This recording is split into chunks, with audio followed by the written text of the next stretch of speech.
समासांते ग है, तो ग वाला जो वाक्य है उस वाक्य को पूरा लिख लेंगे यहाँ पर। ठीक, इसके बाद में है कौन किससे क्या बोल रहा है। वाक्य में पूरी कहानी आपने ये नाटक पढ़ा है, वाक्य में कौन किसको बोल रहा है। धन्यवाद मातुल यामी अधुना, ये स्वामी प्रत्यागतम हम आस्वादय प्रसादम। ये मल्लिका, मल्लिका बोल रही है किसके प्रति, चंदन के प्रति। अब यहाँ पे धन्यवाद मातुल यामी अधुनाम, ये उसकी चंदन की ये आई थी लड़की उमा, उमा आई थी है ना। धन्यवाद मातुल ऐसा उमा कह रही है, तो यहाँ पे हम लिखेंगे उमा और चंदनम प्रति, यहाँ उमा लिखेंगे और यहाँ लिखेंगे चंदनम प्रति। ठीक, फिर 30 टक दुग्धम शोभनम व्यवस्था भविष्यति, ये तो चंदन बोल रहा है। ठीक है, 300 लीटर दूध, ठीक है, हो जाएगी व्यवस्था। ये चंदन बोल रहा है ना, यहाँ पे देखिए कौन बोल रहा है, आपको समझ में आ जाएगा। ये उमा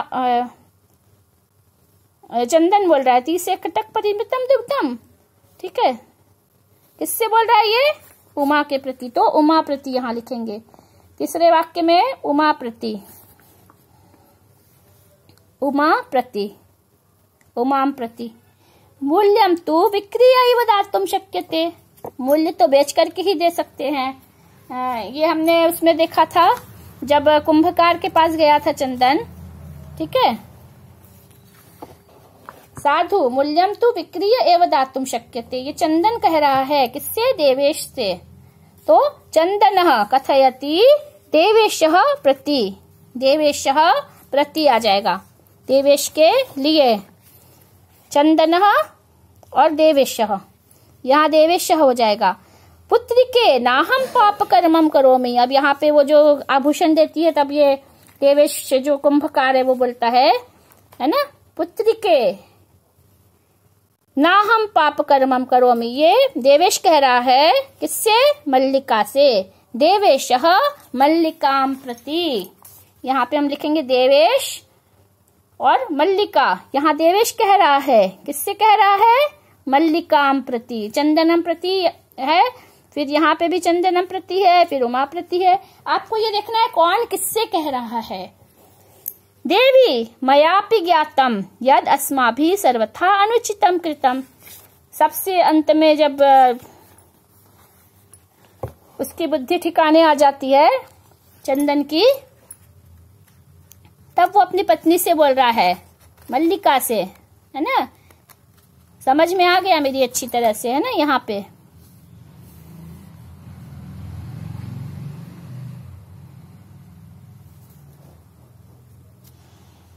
देवी मयापि ज्ञातम यत् सर्वथा अनुचितम एवं कृतम, ये चंदन कह रहा है किससे, मल्लिकाम प्रति। चंदनः कथयति मल्लिकाम प्रति, मल्लिका से कह रहा है। कौन कह रहा है, चंदन। ठीक,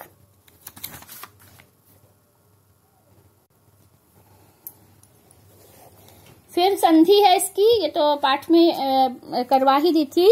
शिवास्ते, इसको तो लिखना ही पड़ेगा। संधि को लिख लीजिए, शिवास्ते।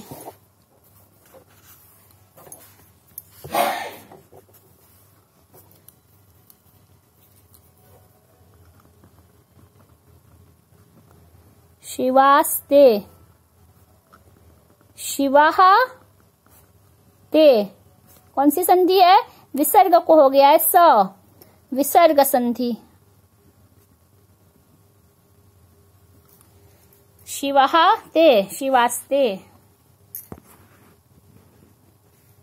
दिख रहा है अच्छी तरह से आपको, ये है ना, शिवास्ते। फिर दूसरा है मनः हरः, इसको अलग करके यहाँ रखते हैं।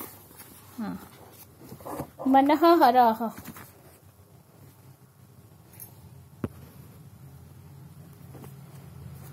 ख है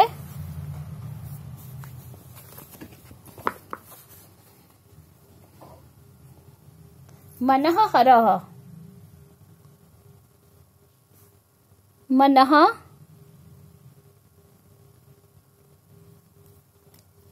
हरः। अब इसमें पहले से संधि विच्छेद किया हुआ है, मनः और हरः। ठीक है, तो इसका संधि जब होती है ना तो मनोहरः हो जाएगा। ये भी विसर्ग संधि है, मनः हरः मनोहरः। यहाँ पे लिखा है ना संधि या तो करनी है या तो संधि विच्छेद करना है। जहां पे संधि है, विच्छेद किया हुआ है, वहां पे संधि करनी है। हमको कैसे पता चलेगा कहाँ विच्छेद है? जहां ये अलग अलग है, दो शब्द हैं, दो शब्द हैं तो दो पद अलग अलग दिख रहे हैं, तो वहां पे संधि का विच्छेद किया हुआ है। और जहां पे एक ही पद है वहां पे हमको विच्छेद करना है। फिर तीसरा है शब्द सप्ताहांते। सप्ताह का अंत, सप्ताह और अंते। यहाँ पे अ है, अ प्लस अ दोनों मिलाकर के एक आ हो गया है। यह है दीर्घ स्वर संधि। दोनों तरफ समान स्वर हो तो एक दीर्घ स्वर हो जाता है। दो अ मिलकर के दोनों तरफ अ है तो एक दोनों मिलकर के एक अ बन गए हैं, समान स्वर है। ये स्वर संधि है। यहाँ पे दोनों ओर स्वर है, ह में भी स्वर है और अ में भी स्वर है। फिर नेच्छामि, न इच्छामि, न इच्छामि नेच्छामि। अब यहाँ पे भी अ है, अ के बाद में ई है। ठीक है, अ या आ के बाद ई आता है तो ई को ए हो गया है, अ ई मिलकर के ए हो गया है, ने। यहाँ पे आपकी गुण स्वर संधि है। संधि का नाम नहीं लिखना है, पर हम यहाँ पे नाम भी लिखेंगे। आपकी पुस्तक में नहीं है कि संधि का नाम लिखो, पर आप नाम लिखेंगे तो आपको आगे के लिए अच्छा रहेगा। आपको पता रहेगा कि यहाँ कौन सी। अ के बाद जब ई आता है तो ए हो जाता है गुण स्वर संधि में। नहीं, अ या के बाद यू यू री आए तो ए ओ और अल हो जाता है। ठीक है, तो ये न इच्छामि नेच्छामि गुण स्वर संधि। फिर इसके बाद है अत्युत्तम शब्द। आपका अत्युत्तम, अति उत्तम। अब यहाँ पे अत्युत्तम कैसे होगा,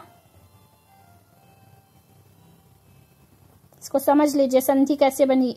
अति में ई है, त में ई है, उत्तम में ऊ है, ई के बाद में आया है ऊ, ई के बाद में आया है ऊ, ध्यान देना।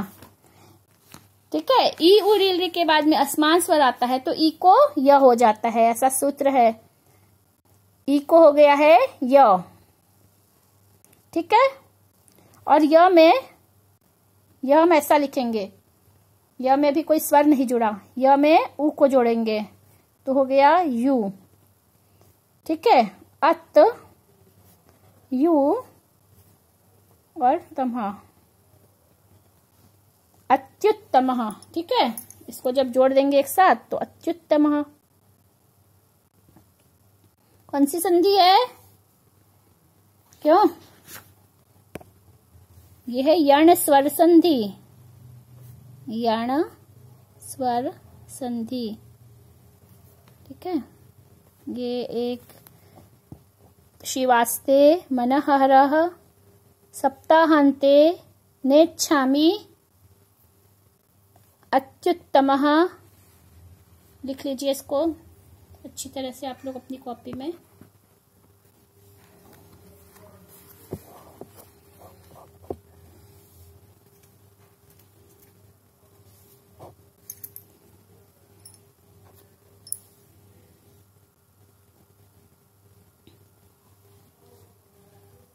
संधि के बाद में है हमारा अगला प्रश्न है प्रश्न नंबर 7 में ही प्रकृति प्रत्यय को अलग करना है।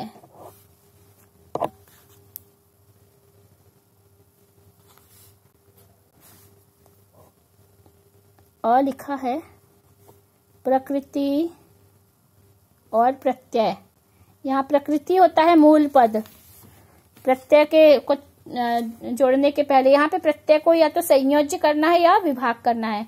या तो इसमें जोड़ा हुआ है, जहाँ पे प्लस का निशान है वहां पे हमको एक करके लिखना है, और जहाँ पे प्लस का निशान नहीं है वहां पे हमको तोड़ना है। ठीक है, यहाँ पे करणीयम पहला है, करणीयम अनियर प्रत्यय है। यहाँ पे है क्रू धातु है और अनियर प्रत्यय है। ठीक है, करणीयम।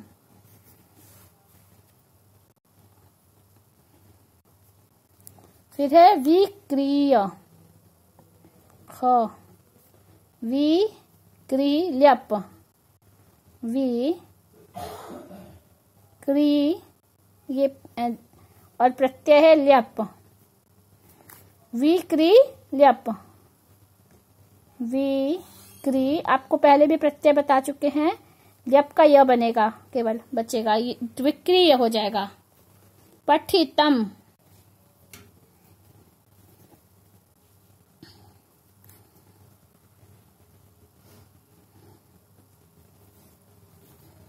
यहाँ पे मूल धातु है पठ और प्रत्यय है क्त। पठितम, पठितः, पठितः भी होता है और पठितम भी होता है। घ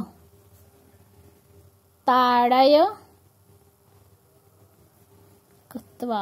अब कत्वा प्रत्यय में केवल त्वा बचता है।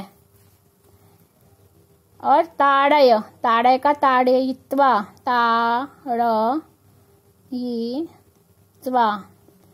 इत्वा हो जाएगा, कत्वा का इत्वा, ताड़य इत्वा, कत्वा की जगह इत्वा हो जाएगा, ताड़यित्वा। जिस शब्द में अंत में त्वा है तो समझ लो कि कत्वा प्रत्यय है। यह है तो ल्यप है, यम है तो अनियर है, नियम है तो अनियर में सब जगह नियम, करणीयम, पठनीयम यही रहता है। दोग्धुम,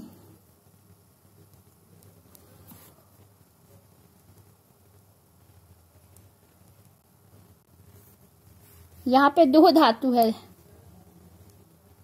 दुह, दुह ये धातु है, तो मन प्रत्यय है। दोग्धुम लिख लीजिए इसको अच्छी तरह से।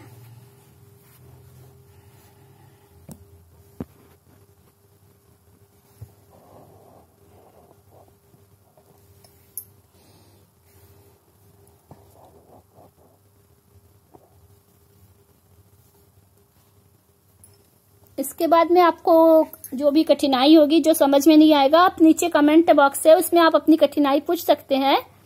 आपके वीडियो के नीचे कमेंट बॉक्स है, उसमें आप कोई भी कमेंट करके आप अपनी कठिनाई, अपने प्रश्न पूछ सकते हैं। ठीक है, तो आपके प्रश्नों को जो भी कठिनाई होगी उसको बता देंगे।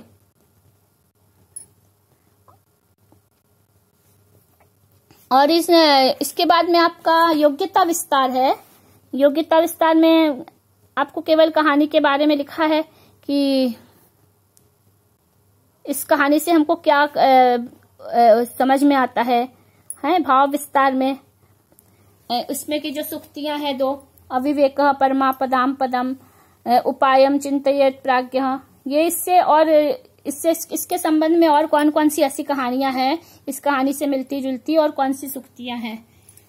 ठीक है, बिना सोचे समझे काम करने से क्या नुकसान है, ये नेवले की और सांप की कहानी है।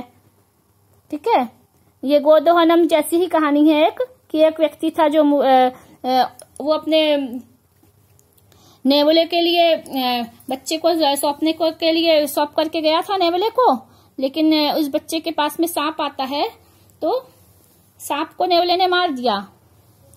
ठीक है, तो जब सांप को उस नेवले ने मार दिया और उसके किसान वापस आता है तो देखता है कि नेवले के मुंह में खून लगा हुआ है, तो सोचता है कि मेरे बच्चों को खा लिया इस नेवले ने लगता है, और उसने आकर के नेवले को पीट पीट के मार डाला। जब वापस लौटा देखा तो वहां एक मरा हुआ सांप पड़ा था और बच्चा तो आराम से खेल रहा था।